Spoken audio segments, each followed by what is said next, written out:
1차 시험 합격만을 목표로 제작된 내용입니다. 1차 시험에 나오지 않는 내용, 출제 빈도가 너무 낮은 내용은 모두 삭제했습니다. 오직 출제되는 지문과 선택지만 그대로 살렸습니다.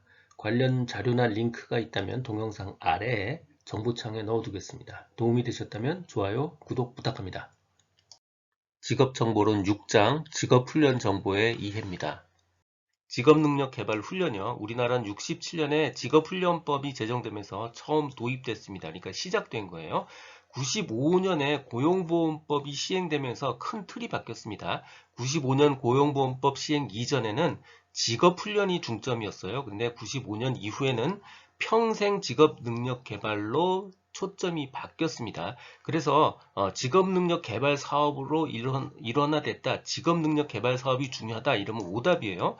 평생 직업능력 개발이로 핵심 목표가 바뀌었습니다. 97년에는 기본 직업훈련 기본법이 폐지되었고요. 이를 대체하는 근로자 직업훈련 촉진법이 제정됐습니다. 개발훈련의 기본 원칙이요. 어찌 보면 뻔한 얘기들입니다. 평생 능력 개발 체제 구축 이게 중요한 단어고요. 나머지 훈련의 질적 제고, 민간의 자율성 및 창의성 존중, 공공훈련의 효율성 제고 및 내실화 다 상식적인 이야기고요. 민간의 자율성, 창의성이 존중된다. 이 반대말이 바로 정부 주도죠. 정부 주도가 나오면 직업상담사 이야기는 모두 다 틀린 원칙에 해당합니다. 직업능력개발 훈련 실시 규정들입니다. 먼저 훈련 지원의 대상들이요. 이 대상은 고용노동부 장관이 고시합니다. 만약에 시군구청장이 고시한다 그러면 동네마다 다 달라지겠죠. 그럴 리가 없습니다. 시군구청장 오답에 해당합니다. 고용노동부 장관이 고시합니다. 훈련의 기간과 시간이요. 1개월 이상 1년 이하로 훈련해야 되고요. 60시간 이상으로 해야 됩니다. 1개월 이상 1년 이하 60시간 이상입니다. 훈련 개시 후 일주일 이내에는 편입도 가능하고요. 다른 훈련 과정으로 변경도 가능합니다. 일주일 이내에는 편입 가능, 변경 가능하고요. 기타 사항이요. 직업선호도 검사는 워크넷을 통해서 받을 수 있고요. 실업자 등 직업훈련 개발 실시 규정상 학급당 정원은 50명이 최대예요. 학급당 정원은 50명 이내여야 합니다. 계좌 적합훈련 과정입니다. 우리는 직업 능력을 키우려고 지원을 해주는 거예요. 그런데 우리가 외국어를 배워서 외국 유학 가는 데 쓴다. 그런 거 우리가 인정해 줄 수 없죠. 그래서 외국어 습득을 목적으로 하는 과목, 적합 과목으로 인정받을 수 없습니다. 하지만 우리가 외국 바이어를 대상으로 영업하기 위해서 직원을 훈련할 필요도 있죠. 바로 그 경우 재직자를 대상으로 모여서 집체로 훈련하는 운영 과정은 그러하지 아니하다. 그러니까 인정받을 수 있다는 뜻입니다. 이런 과정을 바로 외국어 훈련 과정이라고 불러요. 집체, 모여서 직원들이 재직자가 집체해서 모여서 외국어를 배우는 거 바로 외국어 훈련 과정이라고 부릅니다. 그냥 집체 훈련으로 모여서 하는 거 집체 훈련 과정이라고 부르고요. 인터넷으로 원격으로 훈련한다. 재직자 인터넷 원격 훈련 과정이라고 부릅니다. 자, HRD 넷이요. 국가 직업훈련, 직업훈련에 관한 정보를 얻을 수 있는 곳 바로 HRD 넷입니다. 직업훈련에 관한 정보 얻을 수 있는 것 HRD 넷이고요. 직업훈련 정보를 얻을 수 있지만 그 안에 컨텐츠가 들어있지는 않아요. 그래서 컨텐츠 학습을 지원하지 않습니다. 직업능력개발 훈련의 종류입니다. 먼저 대상에 따라서 구분하고요. 훈련 방법에 따라서 구분합니다. 대상에 따라서는 양성훈련, 향상훈련, 전직훈련이 있어요. 사업주 직무훈련은 없습니다. 일반적인 기초능력을 양상해야 되는 사람들 양성훈련이고요. 더 높은 수준까지 높이는 거 향상훈련 그리고 전직훈련이 있습니다. 양성훈련이란 곧 대량 생산한다고 생각하셔도 돼요. 그러니까 기초적 직무 능력을 습득시키는 거고요. 기초 지식을 훈련시키는 거 이게 바로 양성 훈련입니다. 훈련 방법에 따라서는 집체 훈련, 현장 훈련, 통신 훈련이 있어요. 집체 훈련은 모였다는 뜻이죠. 그래서 훈련 전용 시설이 있거나 아니면 훈련을 실시하기에 적합한 어떤 시설에서 모여서 실시하는 것 바로 집체 훈련이고요. 현장 훈련이란 별도의 교육시설이 아니고요. 기존의 생산시설 혹은 지금의 근무 장소에서 바로 실시하는 직업 능력 개발 훈련 이게 바로 현장 훈련입니다. 재훈련은요. 직업 수행 능력의 부족을 보충하기 위해서 실시하는 훈련 이게 바로 재훈련 과정입니다. 국민 내일 배움 카드입니다. 국민 스스로 직업 능력 개발 훈련을 실시할 수 있도록 카드 형태로 훈련비 등을 지원하는 거예요. 일정 금액을 지원해서 그 범위 내에서 직업 능력 개발 훈련에 참여할 수 있도록 하고요. 훈련 이력 등을 개인별로 통합 관리하는 그런 제도입니다. 실업, 재직, 자영업 관계없이요. 카드 발급 가능합니다. 국가기관, 전략산업 직종 등 특화 과정은 훈련비 전액 지원이 됩니다. 국민 내일 배움 카드 받을 수 없는 사람이요. 이건 직업훈련 대상이에요. 그러니까 75세 이상은 직업인의 대상이 될 수 없습니다. 75세 이상 받을 수 없고요. 현직 공무원이나 재학생 받을 수 없습니다. 사립학교 교직원도 받을 수 없고요. 이미 훈련비를 지원받는 다른 훈련에 참가하는 사람 당연히 받을 수 없죠.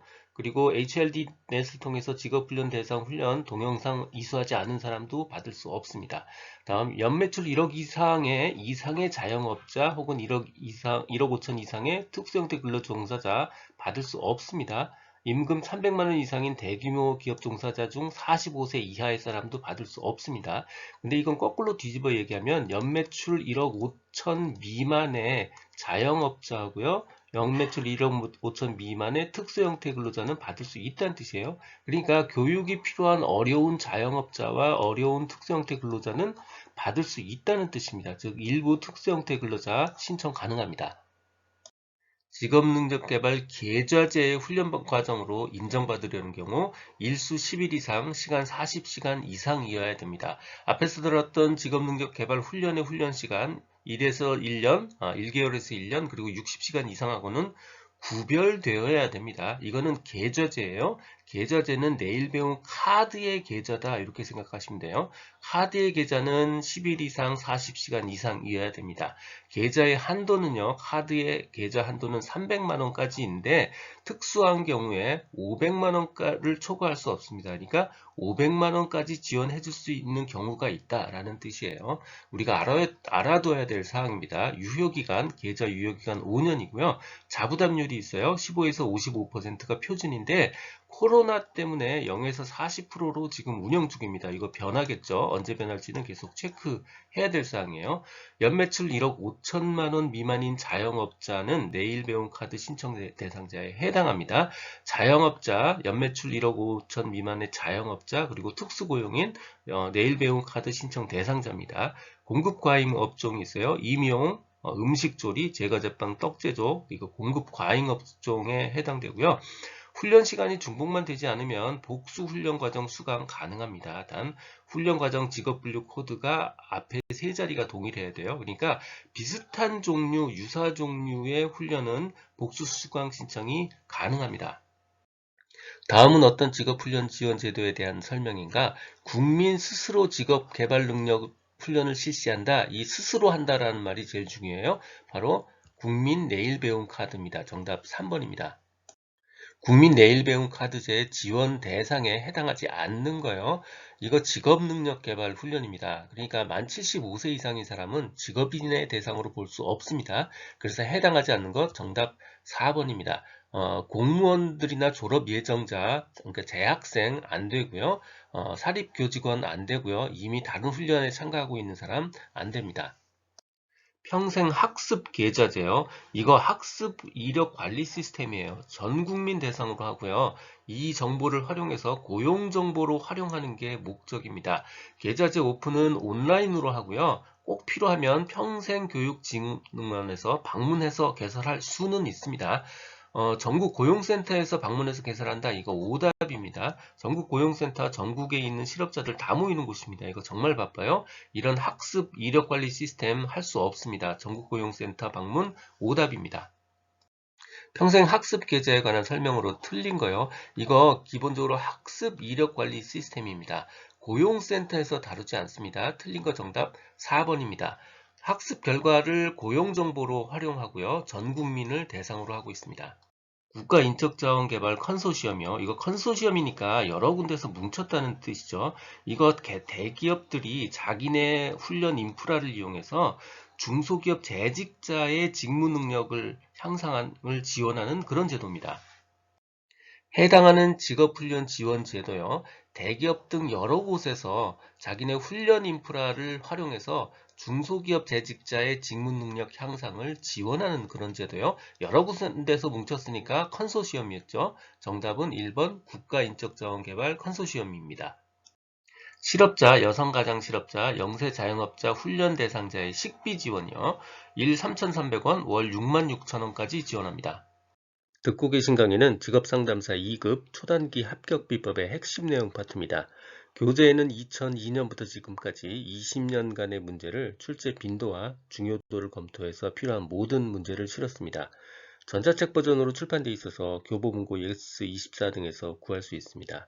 전자책이 불편하신 분들, 인쇄 가능한 버전 혹은 제약 없는 PDF 버전이 필요하신 분들은 제 블로그 공지글에서 구할 수 있습니다. 동영상 아래에 정보창에 링크를 넣어드렸습니다. 이 내용은 블로그와 전자책에 동일하게 그대로 있습니다. 도움이 되셨다면 좋아요, 구독 부탁드립니다. 지금까지 라디캠지기 꾸벅이 박종규였습니다. 감사합니다.